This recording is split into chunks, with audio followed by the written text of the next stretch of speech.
Thank you for joining the session on accelerating net zero for a better Britain. Please do post any questions you have for our panelists throughout the session. Now I'm delighted to introduce our chair, Sarah Tennyson. Sarah is Head of Clean Growth Strategy and Impact at Innovate UK and is responsible for delivering Innovate UK's net zero strategy, maximising the impact from clean growth innovation programmes. Previously, Sarah was responsible for the transition to a net zero economy in one of the most industrialised and energy-intensive locations in the UK. Sarah established and chaired Teesside Collective, a consortium of leading energy-intensive industries to establish Teesside as the go-to location for future clean industrial development. This led to Teesside Net Zero, one of the UK's most developed and deliverable carbon captures and storage projects led by a consortium of major oil and gas companies. She also headed up Teesside's work on district heating, hydrogen and renewable energy, chaired the North East Yorkshire and Humber Energy Hub, developed the Northern Powerhouse's net zero proposition, and worked closely with industry and government to develop viable business models to unlock significant private investment in decarbonisation. I can't think of a better person to chair today's session, so over to you, Sarah. Thank you very much, and that was a very long introduction, so thank you. So it's going to be a really fantastic panel we've got lined up for you today. Going to be talking about a really important subject around how we can get more women into net zero and kind of the real kind of challenges around women and diversity in these growing markets. So I'm just going to set the scene.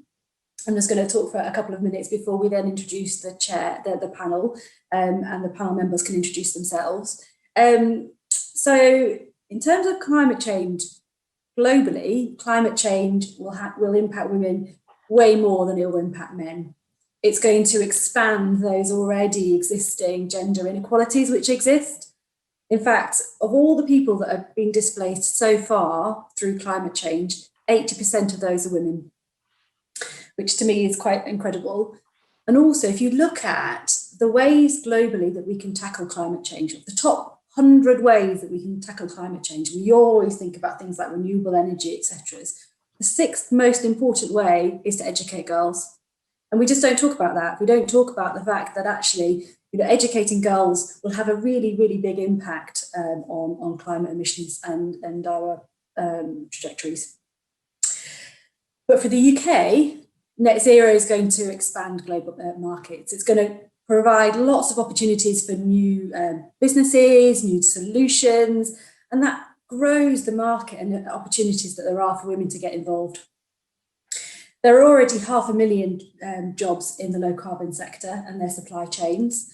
These are growing markets. So the renewable energy economy in 2018 was worth £47 billion, and that was up 15% on 2015. So those 3 years have seen a 15% increase in 3 years.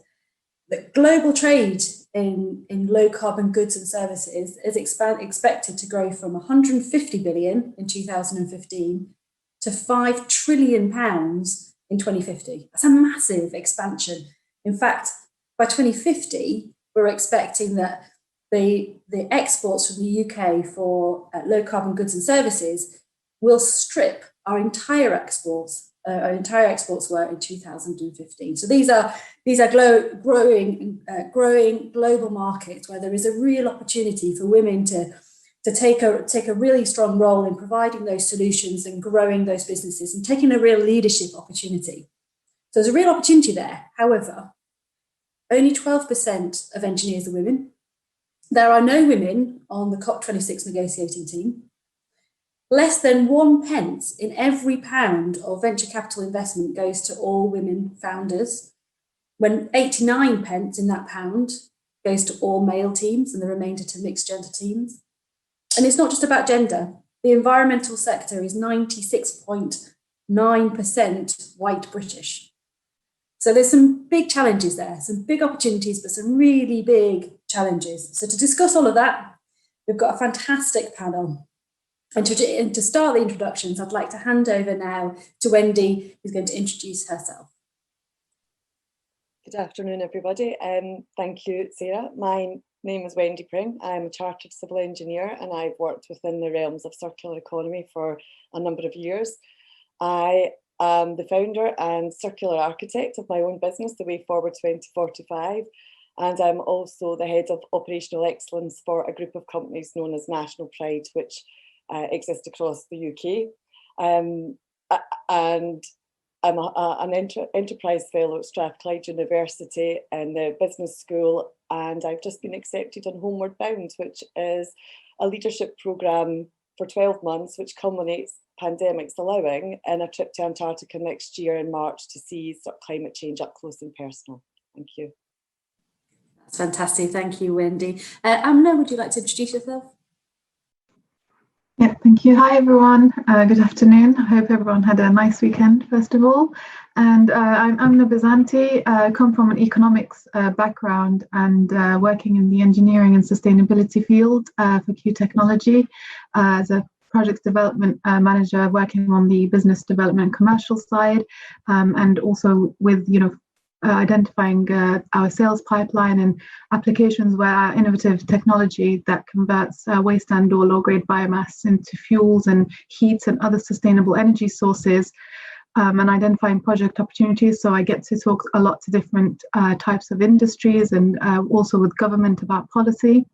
So I'm quite passionate about the sustainability area and net zero especially, and how it's, everyone knows it's one of the hot trending topics and there's a lot to be done.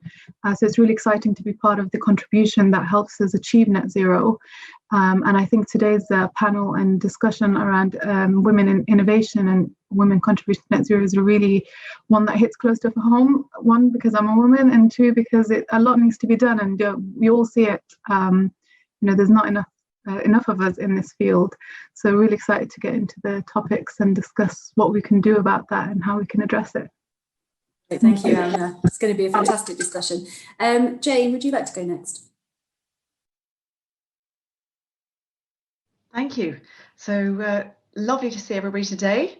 My name is Jane Twogood. I work for a company called Johnson Matthey. We're a company that is really about science and technology. About 85% of our revenues are derived from products that are directly impacting sustainable development goals. And I'm absolutely passionate about how science and technology can make a difference when it's applied to solving really difficult problems. And I think there's no more difficult problem we've got today than climate change. I'm a chemist by background, a long time ago, but I love the fact that science can do this, but I also really love the fact that there are more and more women coming into this and want to encourage that to happen. Fantastic. Thank you, Jane. That's great. Emma, would you like to go next? Yeah, thank you, Sarah. Thanks to my co-panel and to everybody who's joining us today. I'm Dr. Emma Fieldhouse. I've been a career environmentalist for the last 15 years. And I've worked mostly within higher education in various sustainability roles, but also across public, private, voluntary sector. For me, I'm sort of passionate about four things in particular with regards to net zero. The first thing is actually about delivering learning to people that's effective and fun around carbon and climate change, because we've been pushing out the wrong messages for a long time now, or certainly the wrong tone to actually get people engaged. I've also got a thing about integrity. We can't actually deliver any of these agendas without actually making sure there's a certain degree of integrity involved. And I think we've gone past it now, where anybody can actually deliver net zero or sustainability without integrity being part of it. The third thing is about business as usual being challengeable, which COVID has kind of done that for us already. But actually, the only way we are going to achieve net zero carbon is if we can challenge what our business as usual is. And the fourth thing was reflecting on what Sarah said about bringing far greater diversity into sustainability, because I know that we need to see people who don't necessarily look like me as part of this agenda, because the only way that we can actually bring everybody on board is to make sure that everybody is represented. And the last thing to say is I'm also one of today's award winners, for which I'm very, very grateful to Innovate UK and KTN. So thank you very much. It's great to be here. Fantastic. It's great to have you, Emma. And finally, Nicole.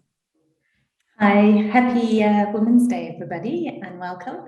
So my background is actually in finance. I worked in investment banks for a number of years, and prior to that, I was a founder myself, doing the fundraising for my startup understanding all the trials and tribulations of early stage starting a business and trying to find the finance for it.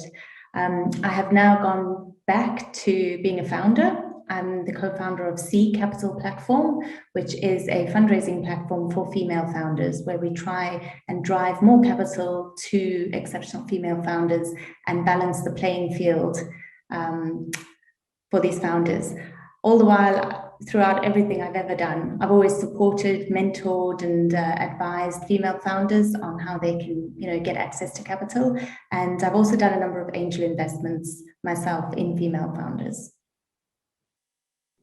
That's great. Thank you, Nicole. So we've got a fantastic lineup and some really interesting topics to discuss. I think it's it's a key time that we discuss some big stuff. And obviously one of the big things that's happening this year is COP26. And there are no females in our lineup for our negotiating team for Britain, which I think is completely mad. So it'd be really interesting to see what your views are on this and how we can get more women into those leadership roles. So can I go to you, Wendy, to start off the conversation? Hi, yep. I agree as well, Sarah. We have put in our proposals to be represented at COP26, assuming there will be an in-person version later on in the year.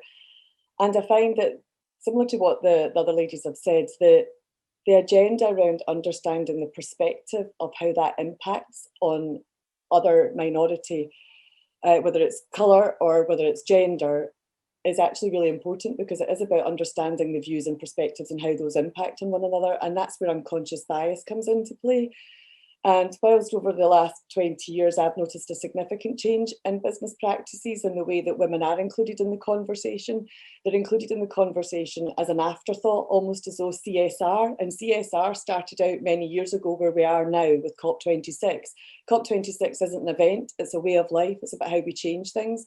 But more and more often, we're actually got further barriers put in front of us, which actually stop us treating these things an event, because we're actually focusing hard for our voices to be heard, as opposed to just actually focusing on the race to zero and how that climate agenda can be tackled. Yeah, that's really interesting, actually. And I'm just wondering, actually, Nicole, from your experience in working with founders and mentoring and things, and getting kind of women into those leadership roles, kind of what challenges do you think that that women find getting into those leadership roles, and kind of what advice do you have for women trying to get into that?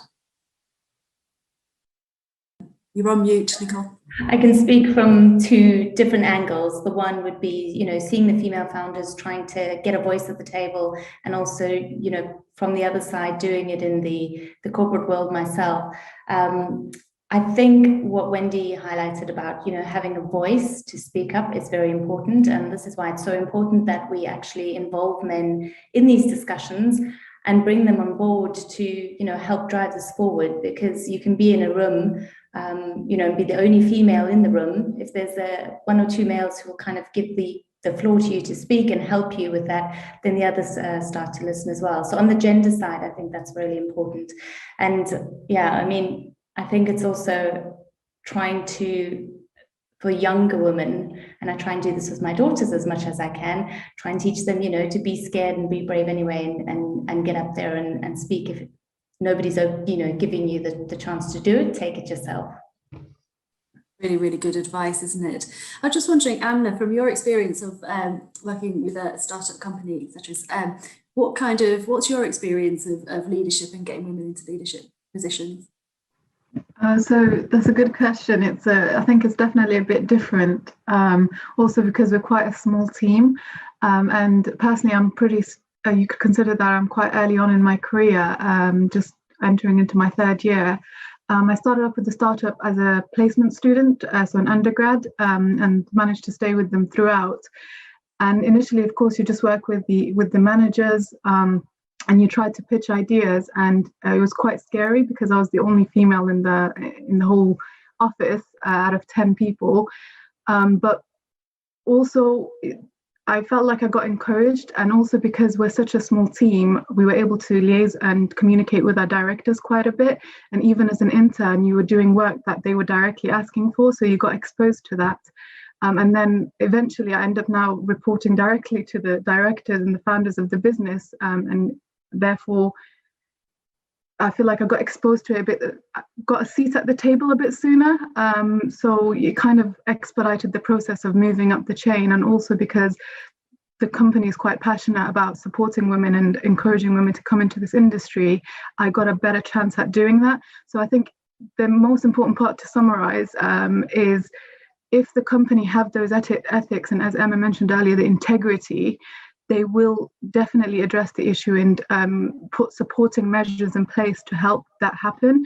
But if, and I've experienced this at another job, they don't, you kind of just get disregarded and you don't get as encouraged or as supportive. So I think if the right mindset is in there and the right mindset is encouraged, others will act by it. So you have to put the right, the right ethics and value, and you have to communicate that with the whole company. I'm not sure if that directly answered the question, but in an SME, I feel I've gotten a better chance to kind of get a seat at the table, but only because the right mentality was there, which it wasn't always. To be interesting that needing the kind of right ethics already within the business to be able to kind of push yourself forward and having that exposure, and then what that exposure can do. Absolutely, it's interesting. Yeah, and just to add to that as well, it's just the exposure and communicating that supportive mentality, because whilst, even when the leaders in the business are communicating that, you still got some resistance from people who might not just be as open or as used to a woman, having a seat in the table, for one, and for two, a young one. So I think that's later on to the discussion though, but it's the mentality is extremely important, I think. Yeah, I would just like to follow up if that's okay, just on the point. I started my career 30 years ago, and there was very few role models at all, certainly within the sort of gender and the female. So you were relying on the mentality of a very few, and actually being able to see those ones visible. And again, if you weren't on the list to get in the room, whereas nowadays I have actually noticed that there is a much greater focus on what I call within our group, the enlightened men. So we tend to have a little phrase, it's an army of women and a smattering of enlightened men. And without engaging with that audience, then you're not going to progress anything forward, because you're actually preaching to the converted. So it's about how you change the conversation, the language, so that it's an and approach. It's not that men or women, it's about having a fair representation of all of us. And is it your experience that can change then? Have you had experience of that? I absolutely have seen that change significantly in my career. Yeah, I've seen that the difference in even just events like this now, where, there was an International Women's Day, has been going for a while, but I was never on a platform. The last 5 years, there's been a number of events, mixed gender as well as sort of gender focused. Absolutely, I've seen a huge change in it, and a lot of men as well who are actually standing up as well and declaring that they're not comfortable with it either. Yeah, that's really good, and it's actually really interesting to see the agenda for this event being not just women but men as well, and I think that's really important actually.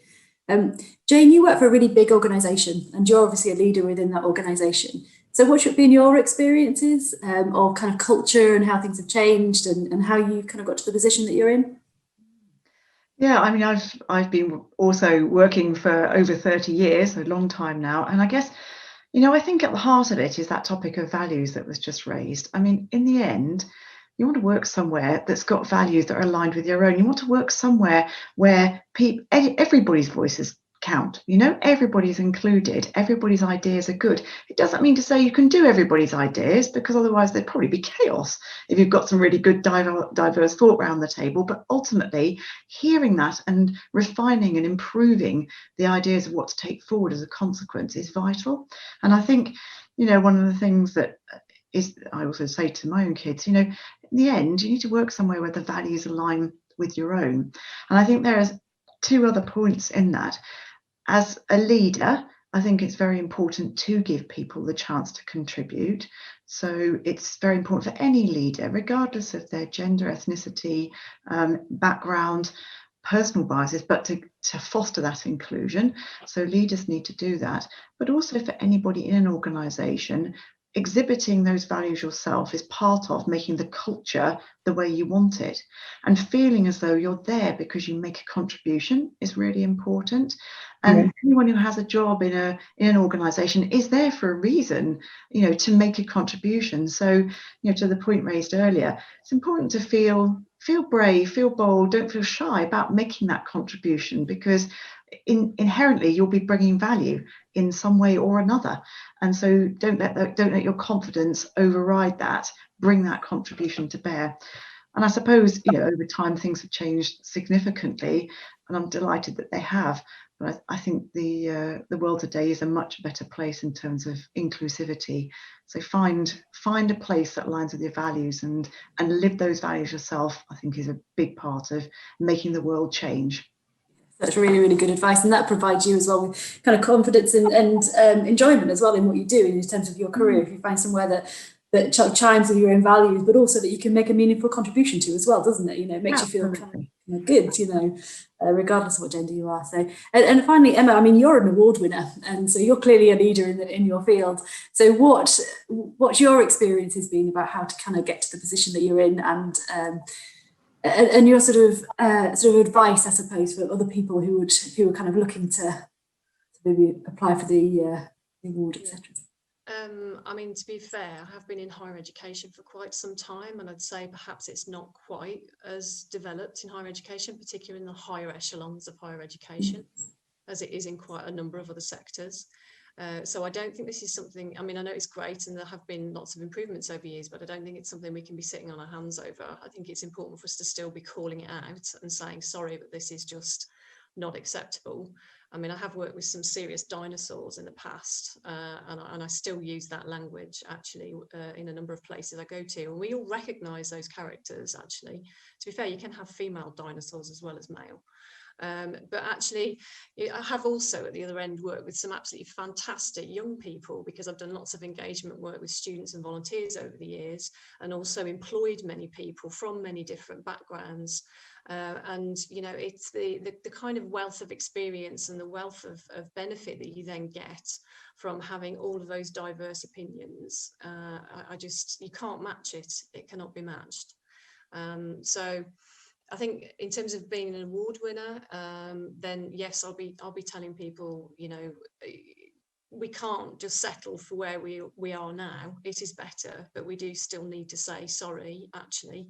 If you're in a room and the only voice you're hearing is a male voice in a group of people, you also need to potentially call that out. You can do it in a polite way, but actually, it is important for everybody's voices to be heard. So, yeah. I think it's really interesting actually, because some of my experiences were representing Teesside, and I was a female voice representing Teesside, and Teesside is an industrial location. You don't expect a female to be talking about Teesside, let alone the chemical industry. And so sometimes it's quite good to play on that, because you're not what they you're not the expected in the lineup of speakers. You're something different, and sometimes that can sort of play to your advantage, I think. Can I come back in actually? Because because most of my work in the last sort of over a decade has been within estates departments in universities. I mean, I've had situations where, I've only once ever done recruitment of somebody who wasn't quite right for the post. And that's because I was told that person was an estates kind of person. And actually, I really wish I'd gone for the woman who was perhaps not the estates kind of person. And it was a bad fit in the end anyway. So, these problems, if we stick with the normal, we're going to just keep getting the same. And we know in a world where we've got net zero carbon to achieve, that actually we can't do anything normally anymore. Everything has to change. So we have to challenge at every opportunity. I think Amna's been dying to say something for a few minutes. Am I right? No. You just were so enthusiastic. Just really engaged. Listening. No, I'm just eagerly listening and just nodding, agreeing. Can I add to that as well? I think the other thing that's so important is to make sure that if you ever do have a seat at the table and that voice, and you've got that leadership position, not to just take it for granted, and like Emma says, sit on your hands. Make sure that we are bringing others along, and I'm seeing a lot more of that done specifically by females in the work that I do. That there's like a lot more concerted effort to make sure that when you get to a position, you bring others along with you and help them step up in that way. But I think it's also when you're really busy at work and you focus on your work, you can sometimes forget to do it. And that's something that needs to be top of mind. And that, again, that's not only on gender, that's like on all diversity fronts.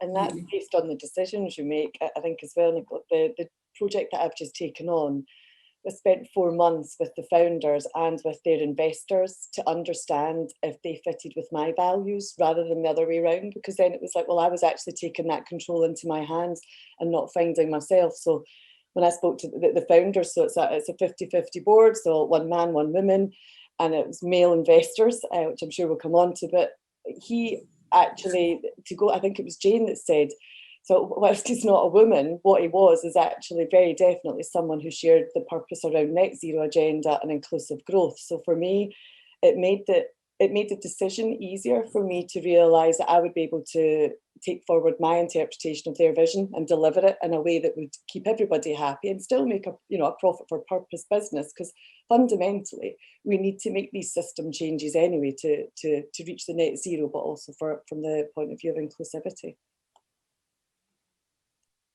Fantastic. That's a really good discussion. So, I mean, we've talked quite a bit about kind of females in these environments, etc. And we've also talked quite a lot about the fact that, you know, things need to change. You know, there's a lot, net zero means everything changes, isn't it? It changes the way that we heat our house, the way that we drive our car, you know, the services that we provide. It changes business models, it changes so much. There are so many opportunities in net zero, these kind of a growing markets. Where do you think the kind of opportunities are for women? And where do you think the real challenges are for women in that? And so I'm going to go to Emma first. So if you can sort of kick off the discussion, that would be great. I mean, my fellow panelists, actually, these are all the experts on some of the technical side. But I think, as I said, the first thing that I was really passionate about is actually getting just the messages out to people. And at the end of the day, this is a global agenda, and it's actually really important that we bring everybody along with us. And so my company and my development that's actually funded through Women in Innovation is actually to create a digital carbon footprint game from a physical carbon footprint game that I've been using for a good 5-6 years now. And we found that with the physical game, it was great because actually it really gets people thinking critically about their own carbon footprints, because they can relate to all the things that we use within the game. And I think really we'll have to take it back to basics really with net zero carbon. There are some absolutely awesome technical things that are going to happen. And actually, we don't even know what all of the technical solutions are going to be in order to help us achieve net zero carbon. But we do know that we have the world's population and that we do need to bring them along with us. And actually, the only way we're going to be able to get those messages across is to really bring it back down to the basics. Obviously make sure that the STEM element is within there and that the science is robust enough when we're actually discussing this with other people. But actually it's also about understanding psychology and understanding that what environmentalists have been doing for decades and decades is selling environmentalism as a dead pig, basically, right, in the context of selling the sizzle. Because if we're going to sell a sizzle, you're not going to sell a sausage as a dead pig. You're going to sell the smell, the aroma, the barbecue, the experience. Now, this is based on a report written by Futerra in 1996, but it's still absolutely relevant. You know, so if we don't actually just get that basic message right to people, okay, we've got climate change. Yes, it's scary. Yes, we're going to acknowledge that for you, but we are going to show you in simple ways and engaging ways and even fun ways how you can actually be part of that solution. And I think that's just a very different way of actually bringing people along with us. And so for me, that's one of the great challenges. I would also say that linked to the integrity side of things is that if for getting a bit technical for people or some people who might be new to net zero, but when we're considering our carbon emissions, then actually scope 3 emissions are those indirect emissions that aren't necessarily owned by us, but are sort of influenced by the things that we do. And I'd say if we're going to operate with integrity, then every big organisation and every SME and every small organisation needs to start taking some responsibility for those indirect emissions. So, you know, if the natural response will be, well, we know our emissions, that's our scope 1 and our scope 2, that's exactly what we emit. We will obviously deal with that because legally we have to. But if we apply integrity to it, then we also have to take some responsibility for those scope 3 emissions. So, yeah, for the rest of the technical stuff, I'm going to hand over to my fellow panelists. Fantastic. Yeah, I think there is a whole thing actually about our consumption emissions. It's something we just don't talk about, is it? We talk about our production emissions in the UK, how much gas we burn and all that kind of stuff, but nothing about, production emissions, consumption emissions, and also big blind spot on the stuff that's included in like cement and steel and our, the embodied carbon as well. Real blind spots around those kind of areas. So, can I come to Wendy next? You've obviously got a really kind of big project going on, some real kind of opportunities. Where do you see the real opportunities and challenges for net zero for women? I see the major opportunities in forming and creating the Helix partnerships, actually leading and leading by their values driven, because you're not going to fix any of these problems singularly or even in what people would loosely call at the moment collaboration. And it's a bit like sustainability. The word's been bandied around that often that everybody thinks if they put it in a document, it means that they're doing it. That the reality of collaboration is coming to the table to give things, not to take something out of it or to figure out what's in it. And I believe that women have got a slight edge potential in how to actually manage that. And it's certainly the position at National Pride that they've seen the opportunity to actually just go into very heavily male-dominated sectors within the geotechnics, the mining, and all the aspects we're going to have to address on these development sites, about how we're going to work together effectively as opposed to in silos. So I definitely think that the circular economy has a huge part to play, and certainly within the arenas I work in with waste and new materials, and how to create new materials from waste steam or from waste timber, and start to look at the R&D and embed it within it, but look at the community within which you're putting it. And again, I think that's down to the reality of, I have 3 children, I'm a single parent, I live in the community, I have to live, work and play here. It's not just about what the development will do, it's about how it interacts with the rest of the community. And again, I think that creating those Helix partnerships is actually something that women are quite strong at doing. Yeah, I think that's really important, actually, isn't it? Our ability to kind of bring kind of people together, communicate, etc. So I think it's really a kind of a strong asset that we can kind of bring to these partners. Amna, would you like to come in? Yes, please. I was going to say the communication one is actually a very prominent one that I've come across, which I'm not trying to say women do it better, but definitely have better ways of doing it that I think men could also learn from, and just talk. I think even in a small organization, which you would think communication shouldn't be that bad, I've actually seen a lot more than often than not things going wrong because 2 people just didn't talk, or assuming things rather than just communicating clearly and having clarity. And I think it's really important, especially when everyone, I'm sure whether you're in a small organization or a big one, you're most likely than not busy, especially in the net zero field and with everything happening in it. So I think definitely in terms of communication and the way women do it, and just being more open and in having more clarity, is a extremely important one that Wendy's raised. Nicole? Yeah, I just wanted to add to that. I think, I love what Emma's saying about educating in a fun and engaging way, because I think education is really key here. If we think about how many decisions females also make on a daily basis in terms of the community and the house and how things are running at the moment, and the fact that all this generational wealth, the next generation is going to pass, to females, and it's going to be coming to them. We want to make sure that there's enough understanding on how we can make these decisions every day. And I'm talking here about myself as a mother, with kids.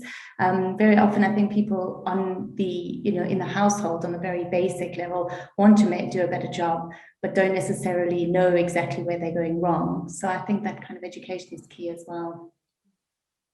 Yeah. Jane, would you like to come in? Yeah, thanks.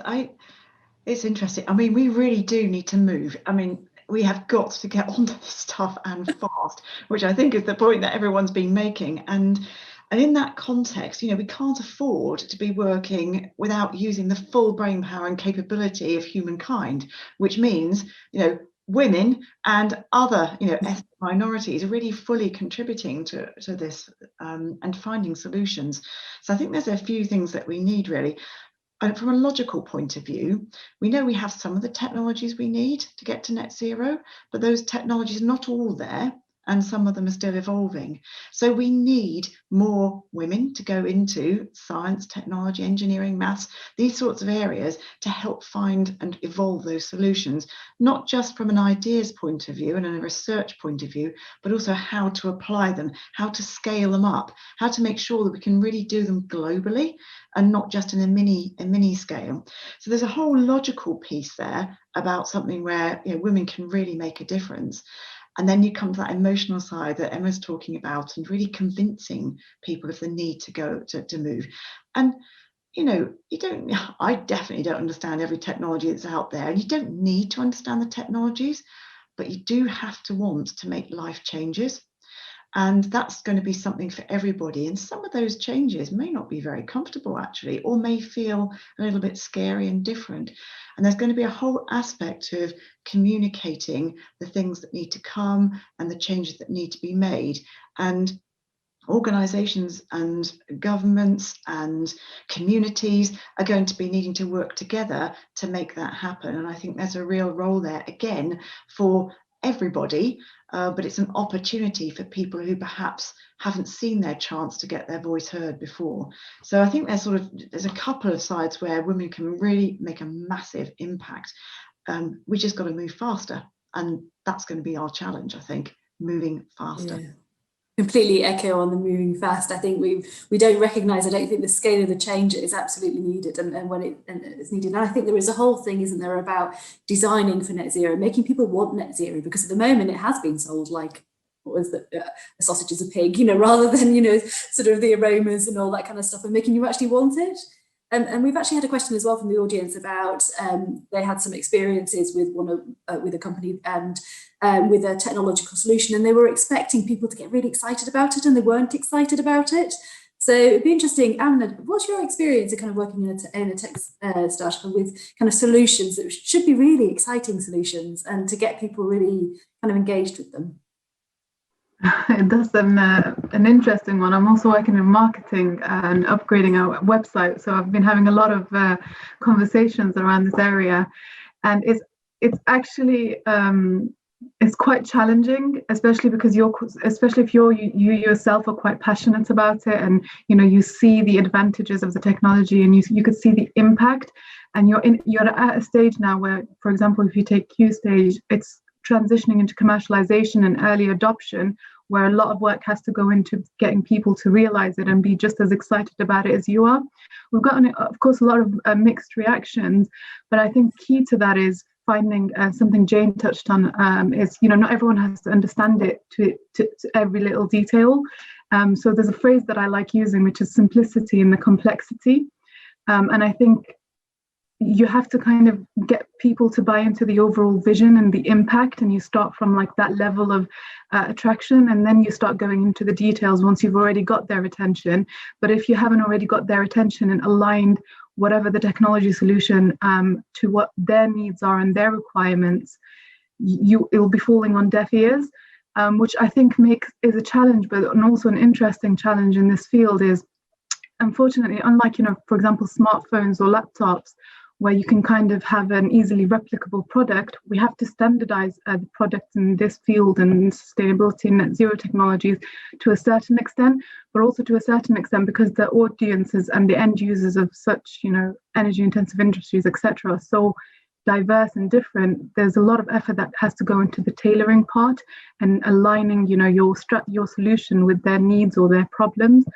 But it's definitely a challenging area that I think needs more ideas and more innovation into how we get it across. I think the Energy Systems Catapult and Innovate UK and social organisations do a lot of work in trying to bridge the gap between the technology and the market. So that's one way to go about it, I think.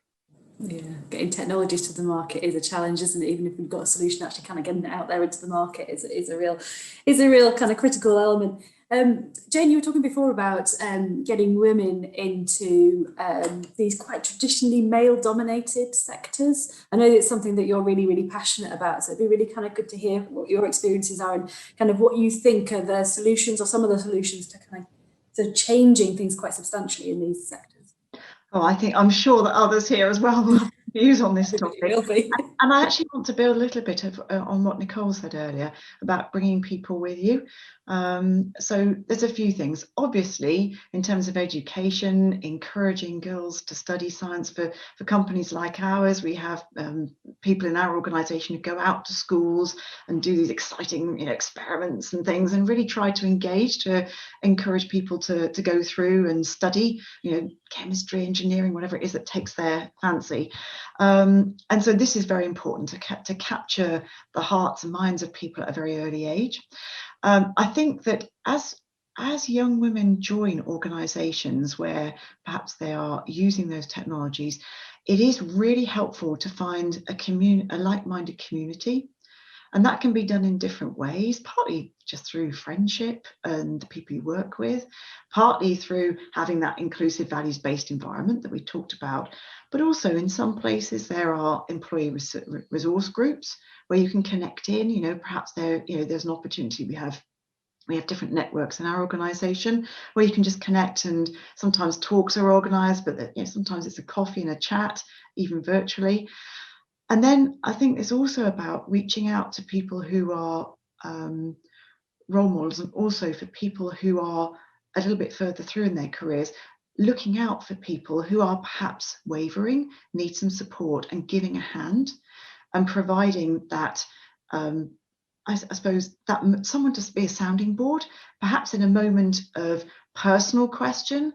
Sometimes people really still wonder about, what does it mean if I have a family, and is that going to affect my career? And it shouldn't. It absolutely shouldn't at all. In fact, on the contrary. So, you shouldn't worry about that, but it doesn't feel like that to the individual concerned. So reaching out and being available to somebody like that to help them through those sorts of decisions and those discussions, I think that's important. And also really sponsorship of great talent is critical, and further education too. I guess there's so many ways to do it. I would also like to shout out for the apprenticeship scheme. I think bringing people through as apprentices is a brilliant way to engage people in areas that perhaps they've never even thought about before, because you get such a wide perspective and lots of opportunity to be developed and trained. Fantastic, thanks. Can I bring Anna actually in, because you were sort of nodding a lot, and also I think on the apprenticeships thing as well, you put your hand up. So it'd be good to kind of hear what your thoughts are. No, I was just agreeing that one of them, it wasn't quite an apprenticeship, but undergraduate placement programs, and graduate programs are really important to that, because it encourages the younger generation and the up and coming generations to get involved in these fields. So completely agree with Jane, and what Nicole said earlier about bringing people with you on the journey. And I think they're quite impactful and empowering in a way as well, because they extra attention is put into the design and the role and that you play and what you contribute to. So it's definitely an important one that should be brought along. Emma, you've worked in education quite a lot. So sort of what's your experiences with sort of students, etc., and kind of going into those sort of STEM subjects and thinking about these male-dominated sectors? I mean, I had a sort of really successful environment team volunteers scheme when I was at the University of Leicester.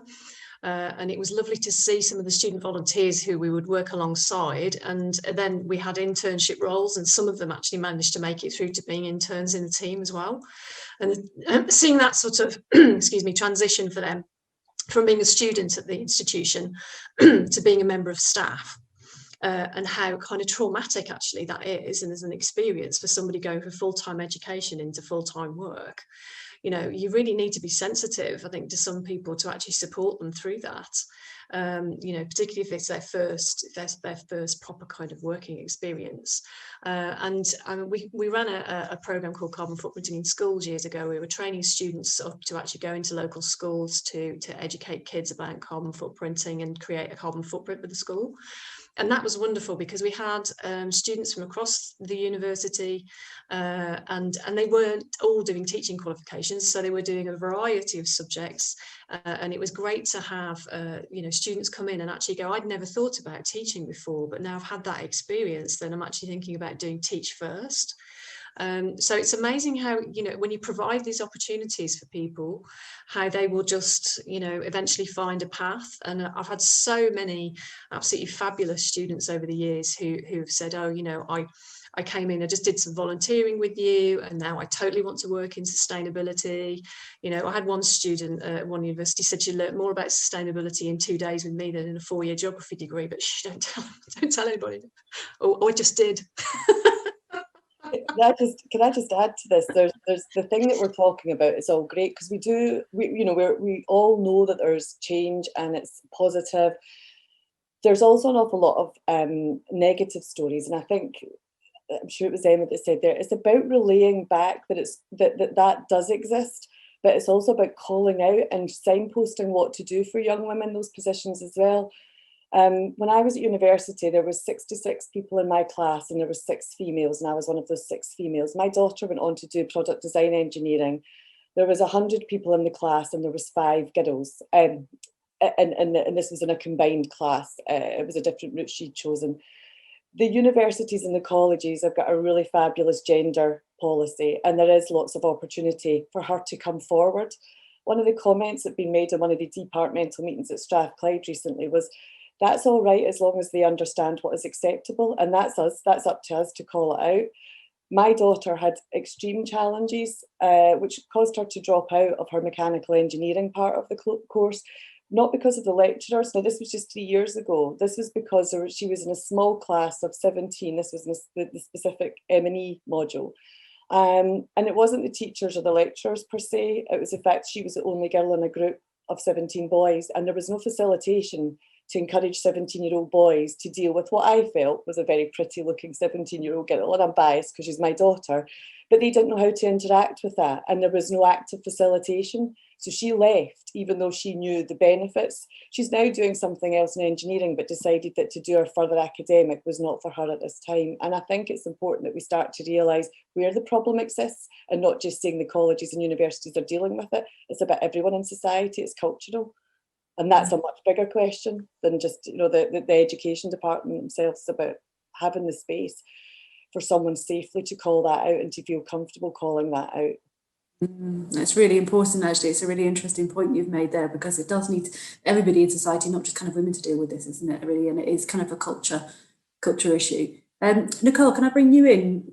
Do you have any kind of thoughts on this area? Yeah, I suppose I'm thinking about it more from a work situation, and how important it is to have these role models. And something else I've seen, in the work situation is maybe not, females don't do as much of it. I think we're starting to do more of it now, because we're kind of hearing this, what we need to do, but is this mentorship and finding a sponsor to sponsor us. And all the research is saying this is something that males do a lot more in their own ways. And I think these communities that we've got, where you can tap into like-minded communities, is where you often find these people, where whether it's informal or formal basis, they just try and help you, give you a leg up and take you along. That, again, just helping them up the ladder. And I also think whether it's a university, a school, a corporate environment, a startup, that corporate culture is so important. And from personal experience working in investment banks, I often found that there's a real that feeling of this glass ceiling that's above you, and in some cultures it really is there. And I actually think it's unbreakable, and you need to say to yourself, are these my values? Am I ever going to, do I fit in here? And do I spend my time fighting this, or do I actually find somewhere where I can make a real big difference, and then kind of showcase to other people how this has been done to help younger generations come along? So I think that's a personal decision you have to make as well. But I think it's just being really aware of your environment that you're working in, and how open they are to these kind of thinking a little bit differently. I mean, personally, I would very often walk into these boardrooms, and I worked on the trading floor. I would be the only female in a room numerous times, and I very often just had to say to myself, like Jane said, I got the job, I deserve to be at this table. I have to remind myself, and then just carry on with the work, and focus on delivering what we're delivering. But yeah, I think the culture is super important. think it's really hard though, isn't it? Because if you think about it, we need so many more women into these jobs, and for them all to kind of take because we're talking about quite active things here, aren't we? You know, finding their own mentors, joining their own networks. You know, it's quite an active thing that we're asking kind of women to do, and that's going to be quite difficult for quite a lot of women, I would have thought, in kind of the majority, you know, who just kind of want to go to work, do a really, really, really great job, and you know, this, you know, having to really kind of play quite a strong role themselves is quite difficult. Amna, would you like to come in?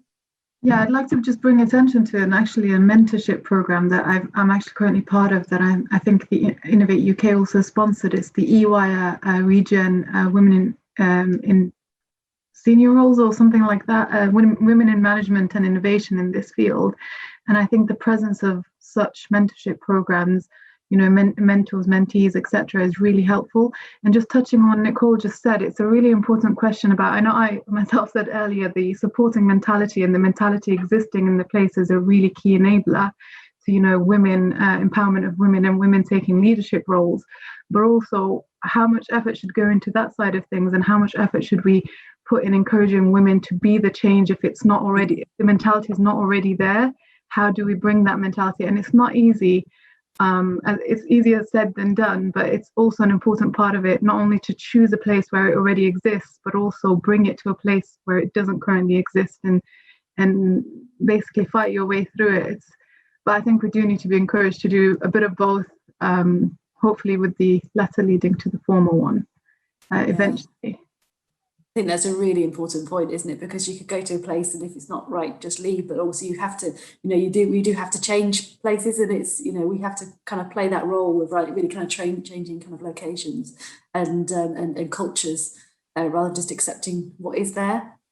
Emma, would you like to come in? Sometimes there's only so many times you actually need to put up with certain dinosaurs before it actually makes more sense to leave and be a bit more effective somewhere else. So, you know, I think you've still got to remember that. I have to say, I had kind of the light bulb white privilege moment for me within sustainability came because I was a member of this She Is Still Sustainable network. And there were some fantastic speakers from women who have been working within sustainability and net zero for a long time. But again, I mean, and actually just the demographic of the first event that I went to, there were 50 women in the room and there were only 2 that weren't white. So it's this endemic white issue that we've still got. Just white is just not going to cut it for net zero. And actually it's important for us to be the people calling it out and saying we recognise that this is a problem, and so actually actively mentoring people who perhaps aren't from the same background as us, and making sure that they are included and that they feel like they can be part of this. And I do sort of mentoring as well, sustainability mentoring too. I think it's really important that we do that. So don't know if that helps. That's really, really great. I'd like to move on to the shocking statistic. Well, I think it's a shocking statistic anyway, of for every £1 that a venture capital firm spends, only 1 or less than 1 pence of that goes to all female founders. I find that shocking. Nicole, would you be able to sort of give us a bit more of an insight about what that's all about and how we can change it? Yeah, I mean, so that UK statistic, I mean, the scary thing is that when you read the latest report that came out from Atomico, one of the leading VCs in the UK across Europe, and they looked at European funding, they saw that only 1.7% across all of Europe went to the female founder teams in 2020. And across Europe, that had actually decreased over the last 4 years. So there are a lot of initiatives that are in place trying to push this number up. But when you look at it, the numbers are moving in the completely wrong direction. And I think we're getting a lot more, knowledge about what's happening in the news, and we're hearing that this is a big problem. But if the initiatives are not pushing in the right direction, then something is truly, truly wrong. And my deep belief is that there are just not enough women in the decision-making seats at venture capital firms. So I think there are too many of those dinosaurs that Emma keeps talking about that are in the VC industry.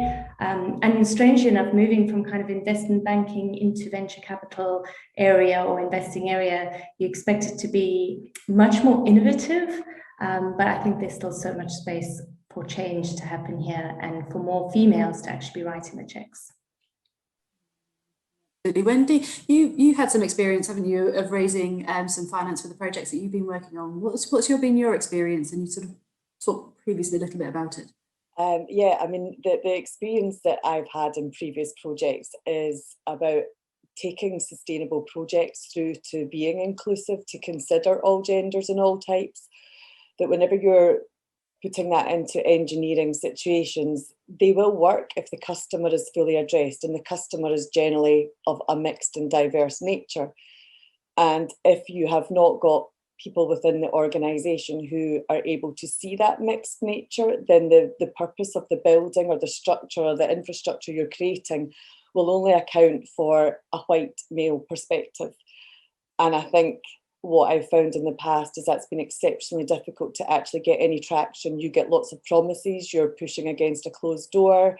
You can't get silly, really down to where toilet facilities are. It becomes really, who are they mothers with buggies? Is it a bus stop? Who are your customer? How are they travelling there?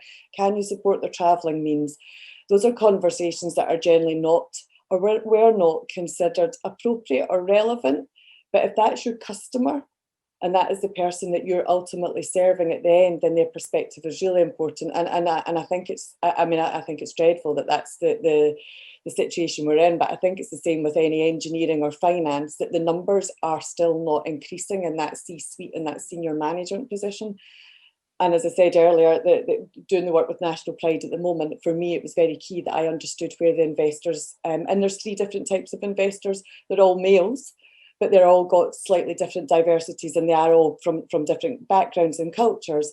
But their purpose was very much aligned with mine, which was about achieving net zero. So I am willing to forgive their gender on the basis that actually their purpose about achieving net zero, because I'm able to express all the points about females, minority groups.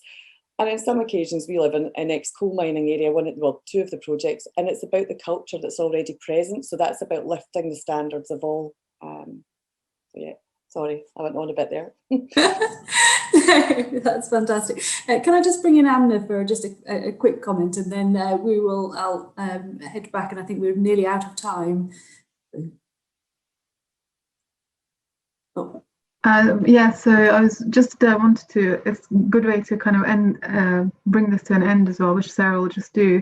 But I think it's important to just emphasize that what we're talking about today in women innovation and women contributing to net zero is not just about cisgender women, but also trans women, and having the inclusivity across the board, and making sure that we keep that in mind when we're talking about diversity and inclusion, because I do think it's sometimes overlooked in certain conversations, but I'm aware from, we've had previous discussions, everyone is on board with it, and it's something that we should be supportive of and inclusive. Thank you very much for that. I think that's a really fantastic closing remark. So I'll hand back, but thank you very much to the panel. You've been all fantastic guests, and hopefully we've had a really good discussion, and I'm hoping the audience, you really enjoyed that discussion. Thank you. Thank you, Sarah, and to our amazing panel, Emma, Nicole, Jane, Amna and Wendy. We've now got a short networking break, but we'll be back at 2:30 p.m. where we'll be discussing Building Back Better, the economic and social value of female founders in a post-pandemic world. Here on the main stage, UKBAA are hosting a live showcase session with a panel of investors and some of our new Women in Innovation Awards winners to give you top tips and feedback on what makes a great pitch on stage 2. We're exploring from global to local, tapping into different ecosystems of support over on stage 3. And stage 4 is stepping up to the leadership journey. We'll see you after the break. In the meantime, keep the conversation going on Twitter with #WomenInnovate, network with other delegates, and have a well-deserved break. Thank you for attending.